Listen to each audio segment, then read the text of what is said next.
Yo, what's going on, YouTube? And welcome back to Goal Line Hockey. It's your boy, Kevin Forte.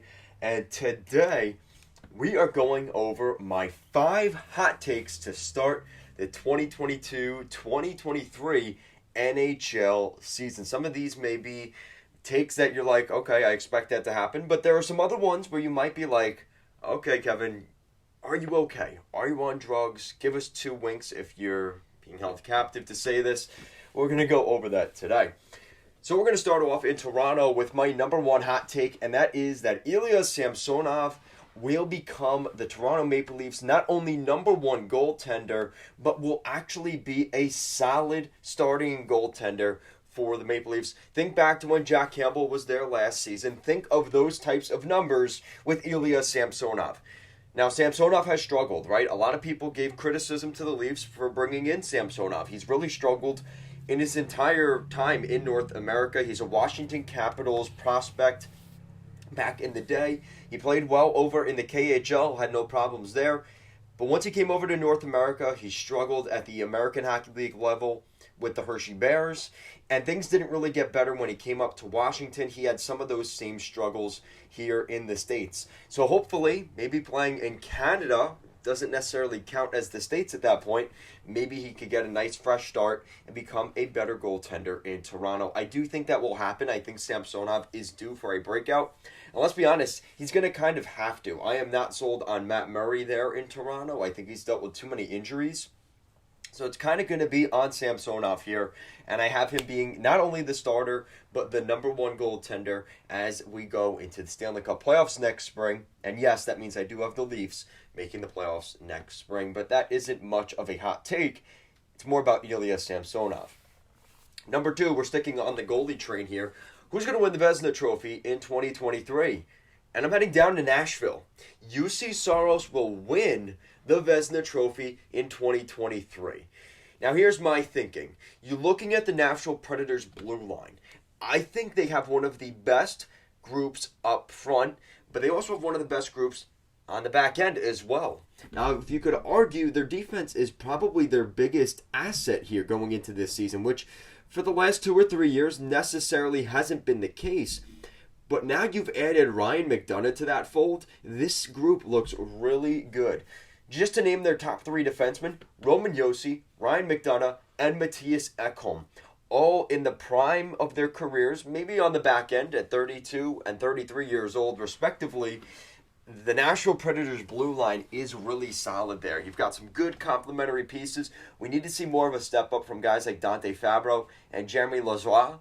As long as those guys develop, I think this team is going to be really good. Not to mention Alexander Carrier and Mark Borowiecki, 2 pretty good depth defensemen. You could argue Carrier is probably a second pairing guy with either Ekholm or McDonagh next year.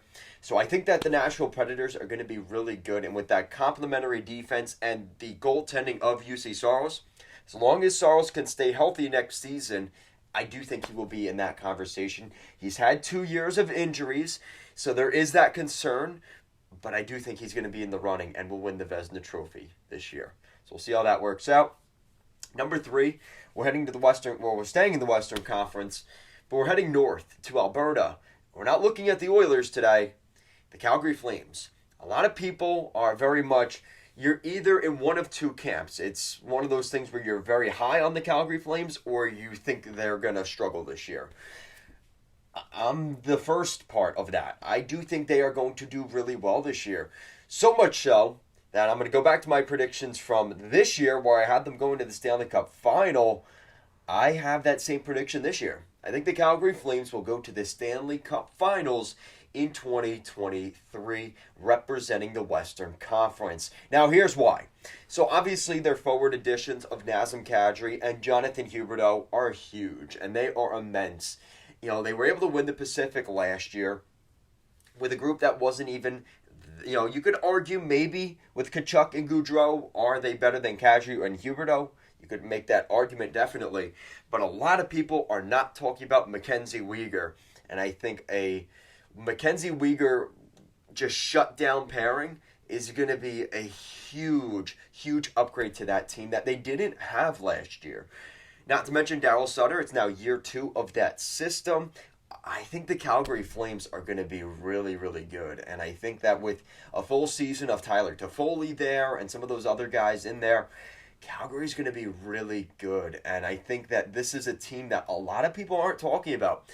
Jacob Markstrom, the way he kind of came out of the gate last year, wasn't necessarily the best. They actually struggled in that first 2 months of the season, and then they just went on a ripper the rest of the way. And I expect that to happen this year for the Calgary Flames. I have them maybe not winning the division, and we'll get to that in my next prediction, but I do think they ultimately come out as the top team in the Western Conference in the playoffs next year. So they're one of those teams that just, kind of like the Islanders were for those 2 years in 2020 and 2021, you can't really figure out, how did they get to the conference final?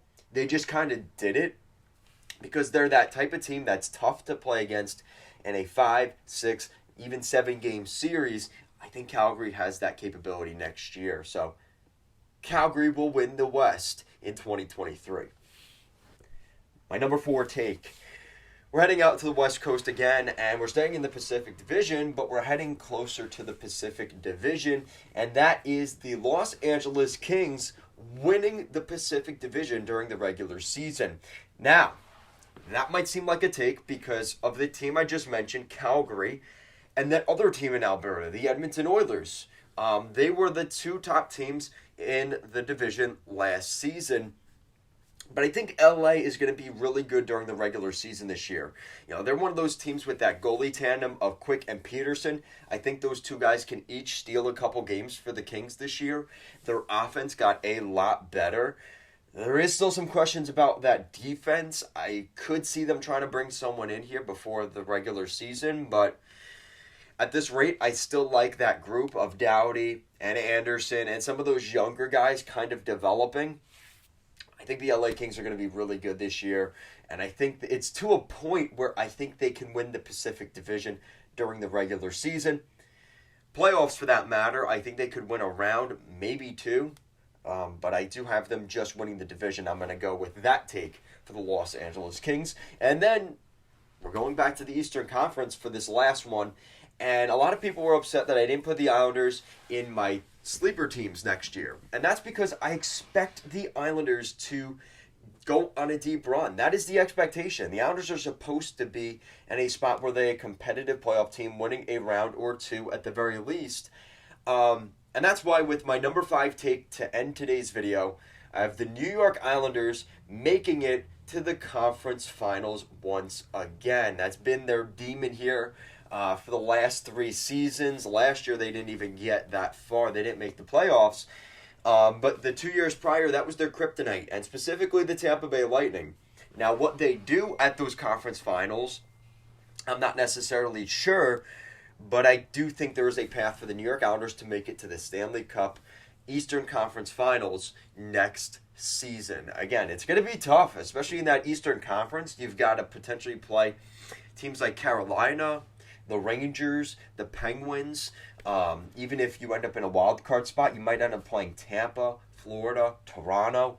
There's no easy path here, but I do think the Islanders are capable of potentially going on a run, and we've seen what they've done before. They've beaten some pretty good teams in the past, some pretty decent Pittsburgh Penguins teams, and kind of goofing on them. The Boston Bruins is another pretty big team they've beaten, and listen, they've kept things really close with Tampa Bay. And you could argue that Tampa Bay has gotten a little worse as their depth has kind of been depleted over the last couple of years. Could this finally be the year that the Islanders maybe knock out a team like Tampa in the conference finals? We'll have to wait and see. But let me know what you guys think in the comment section down below. What are some of your hot takes going into the 2022-23 NHL season? Do you agree with mine? Do you disagree? Of course, you guys will let me know down below. Thank you so much for watching, and I'll see you guys again next time.